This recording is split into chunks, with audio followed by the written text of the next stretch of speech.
Welcome back to the Essentially You podcast. I am your host, Dr. Marisa Snyder, and I'm here to help you rock your hormones and feel great in your body so that you can reclaim more energy, vitality, and joy and become the CEO of your health. Let's jump on in. Not gonna lie, it is pretty easy to throw off your blood sugar. I mean, way easier than you may think. And the reason why I know this is that over the last couple of years, I have looked at continuous glucose monitor ranges and numbers from all kinds of people. And let me tell you, every single person is shocked at how easy it is to deregulate their blood sugar because no one taught us this. No one told us, oh my gosh, man, keeping stable blood sugar consistently throughout the day requires some pretty consistent effort.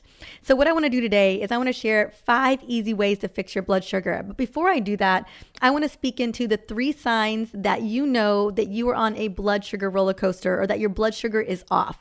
Because the only other way that we would know what your blood sugar is either you're wearing a continuous glucose monitor, which I do highly recommend if you can afford one and get one. Even if you just wear one for 2 weeks, it is jaw-dropping. Like what you will learn about yourself and your body and your blood sugar. Or maybe you have recently been to the doctor for an annual exam and you've gotten your fasting glucose levels looked at, or you looked at your hemoglobin A1C and your doctor or practitioner told you, hey, we could optimize these blood sugar levels. And so either way, I'm going to be sharing with you habits that if you're consistent with them over time, even just 3 months, we can actually lower those numbers. But again, the name of the game is consistency. It took a long time to move those numbers up. It's going to take us a little bit of time to move those numbers down. And these 5 easy ways are great to start implementing, even if you can only implement 1 to 2 or 3 of them. Now, if the more that you can implement, the better your blood sugar is going to be throughout the day. That's what I really believe to be true, is that the more hacks we are able to integrate. For instance, don't eat carbs naked by themselves because that's a guarantee of a blood sugar spike and crash. Like if you just have toast and butter in the morning with some coffee, you're going to experience some level of blood sugar variability and a little bit of a crash and burn. It's just the way it is, unless you are a child or a very way amazing athlete. That's what you're looking for. But I know that if I were to eat toast all by myself, especially a woman in early perimenopause, I am going to see that glucose spike and crash. And I know that's true because I have tested it and I have seen it literally in real time. So I want to first talk about what to be looking out for, because I'm going to safely assume that you're not wearing a CGM today and that you haven't recently had an annual exam where you know your numbers. So what we're looking for, this is kind of the litmus test to kind of gauge yourself on, is these are the 3 signs that I kind of touch into. Number 1, you feel pretty hungry or hangry after eating, especially only 1 to 2 hours after eating. So let's say you did have toast with butter and some coffee in the morning, and then you were hangry by 10:30 or 11. That means you probably did have a little bit of a glucose spike and then a crash. Maybe not a big one. That's not a Frappuccino or a bowl of ice cream, but it was enough to kind of cause some variability, and it required your hormones to take action. Number 2, you are experiencing energy slumps. You're feeling tired, you're feeling run down, you're just feeling blah throughout the day, especially at the end of the day, or maybe even around 2 to 4 o'clock in the afternoon, often when you want to go and grab something to give yourself that little extra pep in your step to get through the rest of your day. That will be a good indicator that blood sugar is a little bit all over the place. And then the third indicator is you're experiencing some pretty killer cravings for sugar, carbs, or salty foods. If this is consistent, then blood sugar is probably all over the place, and it's time to implement some habits that are going to fix your blood sugar. And here's the deal, whether you know your blood sugar is off or not, these habits are solid and they are going to help carry you through to having stable blood sugar for the rest of your days if you're consistent with that. And as I say here on the show a lot, stable blood sugar is the name of the game. I cannot express that more. And then the other thing, I'm just going to address the other elephant in the room, and that is we just came out of the holiday season and we probably made some choices that elevated our blood sugar a little bit, even if it's temporarily. So these types of habits, especially at the beginning of the year, can really help to just drop those levels back down.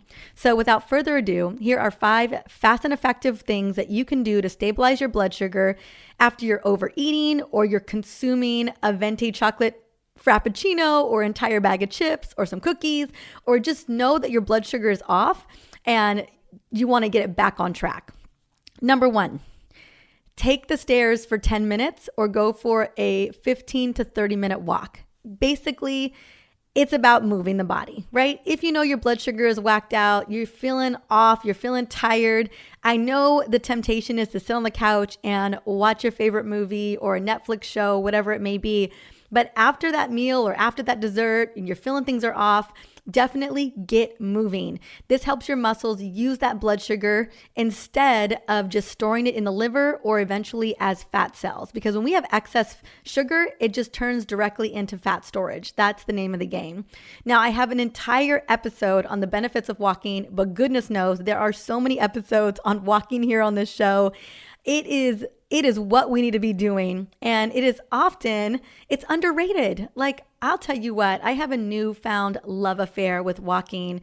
I am doing everything I can to get out there and walk, even if it means walking around your house. But if you don't have time to walk, it's raining outside or it is winter outside, then I recommend doing some squats, maybe some jump squats, some push-ups, some backwards reverse lunges. I mean, my husband and I, we are always doing things in the living room when we're playing with Kingston, because if we're not able to go outside and walk for whatever reason it is, with a toddler, you can't just get up and go all the time. We have all these little plyometric exercises that we will just bust out. And when I wear a CGM, it is remarkable how quickly my blood sugar will drop back into normal range. So just something to think about. Again, movement is key. Maybe you have a Peloton, maybe you have a rowing machine, maybe you got to clean the kitchen, whatever it may be, do it after a meal, especially after your biggest meals, and you will get the biggest bang for your buck. Number 2, this one's an easy one. I especially love this one after dinner, and that is drink tea with lemon. So I love a good rooibos tea or a decaf tea with a big squeeze of lemon. I often do half a lemon into my tea. And now lemon isn't as great as apple cider vinegar, but man, it still works. Now, what I love about a green tea specifically is green tea and lemon are both diuretics, which means they'll make you want to pee more. And you're not directly eliminating the sugar, but you're forcing the blood to pump through your kidneys faster. And remember, you always want to stay well hydrated. What I love about staying well hydrated is it helps you to feel full, and it counteracts the suppressed leptin levels. So especially after a meal or throughout the day, if you know that you ate a lot of sugar in a particular time, even an iced green tea with lemon is the way to go. Personally, I love iced green tea with sparkling water and some lemon. That is my go-to drink in the afternoon. One, it gives me a little bit of a caffeine kick, and I know that I'm getting more water, and it just feels really refreshing. So again, getting where you fit in, I have found a way to drink a lot of green iced tea and a lot of decaf iced tea and then hot teas at night to make sure that I'm helping to keep hydrated and keep my blood sugar level stable. And I have found that it has made a big difference. Number 3, as I mentioned just a second ago, apple cider vinegar is powerful and profound. I know it doesn't taste super great. Maybe you love it, maybe you don't. But if you just do 1 tablespoon of apple cider vinegar 5 minutes before a meal and up to 20 minutes after a meal. So let's say before the meal, you're thinking, I'm just going to have a salad, blah, blah, blah. But then you end up having that meal and you end up adding, I don't know, a bunch of bread, a bunch of sweet potato, whatever, and you end up doing dessert. You have up to 20 minutes after that meal to blunt that blood sugar response. And what I love is that apple cider vinegar has been linked to weight loss, cholesterol reduction, antibacterial properties, and blood sugar control. It's also great for the liver and the gut. Several studies show that consuming vinegar can increase an insulin response and reduce blood sugar spike. And hey, we use a ton of apple cider vinegar in vinaigrette dressings. So the first thing we have before dinner and before lunch is a big salad. Lots of fiber, lots of greens, to kind of soak up whatever's coming next. And we always drench it in a really yummy, like lemon, apple cider vinegar vinaigrette with a little bit of salt and pepper. And I know that when we have that vinaigrette on the salad, it is helping to boost insulin sensitivity, help stabilize blood sugar, and the fiber is helping to counteract anything else that's coming through later in the meal as well. So if you want to get that apple cider vinegar fix without having to just straight drink it out of a glass with water, you can absolutely make an easy apple cider vinegar. This also, red vinegar works, champagne vinegar works, all kinds of vinegars work here. Just apple cider vinegar has a lot of other side benefits as well. So I think it's good to use. Number 4. So this is especially if you know that your blood sugar is, you know that you made a decision, you had a really delicious dessert, you know that you ate the basket of bread, whatever it may be. Make sure to have, I always carry a handful of nuts on hand. So I have like a little stasher bag of almonds or raw cashews, or even a spoonful of almond butter.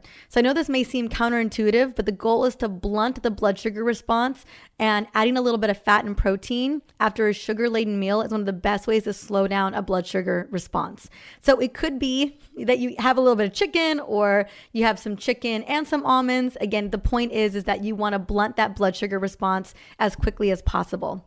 And then last but not least, what I think is a really powerful way that consistently, when you do this every day, you will slowly start to change your numbers, especially your hemoglobin A1C, but both your fasting glucose and your hemoglobin A1C should shift. And that is using effective herbs to blunt a blood sugar spike. So if you've been told your blood sugar is getting higher and higher, or your hemoglobin A1C is close to diabetes range or pre-diabetes range, I highly recommend, and not to say that your doctor recommends metformin, you do your research, do your due diligence, but I recommend having some really yummy herbs on hand that can really move the needle. So herbs like berberine and cinnamon can be very effective at controlling blood sugar spikes. Berberine has been used in traditional Chinese medicine for thousands of years. Some of its uses include cholesterol reduction, weight loss, and blood sugar control, but it's most known for its blood sugar control. Studies have shown it can reduce blood sugar spikes by 25 to 30% after you consume it. Berberine does this by reducing the amount of sugar produced by the liver and increasing insulin sensitivity specifically. It has also been found to be super effective, almost as effective as some drugs used for type 2 diabetes, aka metformin. Now, while berberine is not the only herb that helps balance blood sugar, it can certainly be a heavy hitter when you use other metabolic boosting herbs. So other herbs that I highly recommend that I think are game changers, again, cinnamon is a big one, because cinnamon also contains the mineral chromium, which is also huge. American ginseng root, fenugreek is a great one as well. Let's see, the other one I love, banaba extract, that has an active compound in the banaba extract, which exerts insulin-like properties and can aid in managing blood glucose by helping to transport glucose out of the bloodstream and into cells to be used for energy. So what I love about, a combination of herbs, and all these herbs specifically are in my glucose support blend, which, gosh, now it's become one of my top 5 bestsellers. And I cannot tell you how many testimonials we have and emails where people have seen their hemoglobin A1C drop by 2 to 4 points with consistently using this. So this is one of the things I absolutely love. I love having a great herbal supplement that, when you're consistent with it over time, can really help to move you in the right direction and keep your blood sugar levels in a great place. I know it can be really hard to change our lifestyle, could change our food choices, especially when we live in such a fast, modern world where we're grabbing and going. It's just, it's the way it is. It's hard. I'm running my detox right now as we speak. We have hundreds of people doing it with us, and there's a lot of people really working it out. And because it's a new way of eating, we've taken a lot of the favorite foods out, the easy, convenient foods. And, some of us, we've always eaten that like that our entire lives. And so giving it all up, there's some detox symptoms happening. There are, people just trying to make it work, trying to really enjoy the food. And not to say that the food isn't delicious. It's just anytime you're doing something new and it's a real major change, it's hard. It's just the way it is. And so having a great supplement, an herbal supplement like Gluco support at your disposal that you can use as a tool while you're gradually making these changes, unless you're on the detox with us, which man, you're making massive transformation right now. But I know that's not for everybody. And so having a tool like this has been powerful. I have seen it in my family. It's been incredible. I'm so grateful that I helped to formulate it and brought it on to the Essentially Whole line because it works and it works great. So if you're interested in checking out the Gluco Support supplement, I will have the link to that supplement here in the show notes.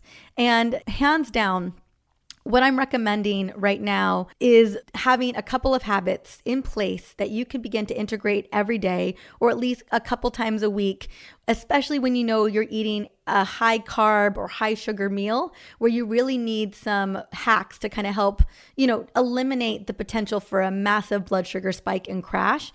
And the more often that you are consistent with these habits, especially these are the ones that will really make a difference over time. Like these are the type where you just had a dessert and you need to do something quickly to drop that blood sugar. These are them. So again, there's always something that you can do to stabilize your blood sugar and support your metabolism. But as far as I'm concerned, these are the top 5 that they're the easiest ones to go and fix that blood sugar. And I would love to know, which ones are working for you already. I'd love for you to reach out to me on Instagram and just tell me, which ones are you already doing? Which ones are you implementing? What's going on with your labs? Because I want to know. I've been looking at a lot of people's labs and a lot of people's CGM numbers over the last couple of years, and it's been really exciting to see that these types of hacks are really moving the needle. And at the end of the day, it's lifestyle that gets us to that place where our blood sugar is a little bit, unstable and it's going all over the place. But guess what? We can absolutely implement habits and lifestyle to reverse that too. I believe that prediabetes and type 2 diabetes are reversible and are reversible without surgery, depending on where you are in that journey. And these are the types of hacks that are going to make that happen. So as always, this show is all about helping to support your hormones and upgrade your health. If you love this episode, be sure to subscribe, even review it so that we get more people listening in. Until the next episode, have an amazing day.